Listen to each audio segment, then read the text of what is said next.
आप लोग मैं मेस में काम करती हूँ। हाँ, अच्छा, बच्चे कितने रहे होंगे जो बच्चे आते खाना बहुत खाने? सारा भड़ाका हुआ, हम सब दौड़ के नीचे भागे। बस अपनी अपनी जान बचा के भागे, कुछ पता ही नहीं चला।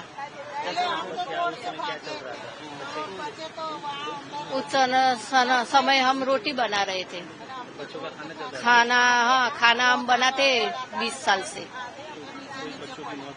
हाँ, 3-4 बच्चों की मौत हुई है और 3-4 एडमिट है आईसीयू में।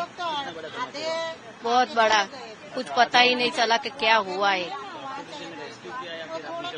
ना। हम सब भाग के पोता की जान बचा के निकल गए।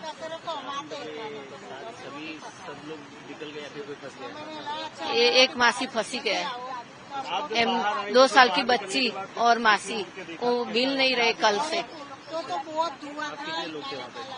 हम 22 मासी ऊपर है, नीचे 15 है, दो माल का है मैस। 150-200 से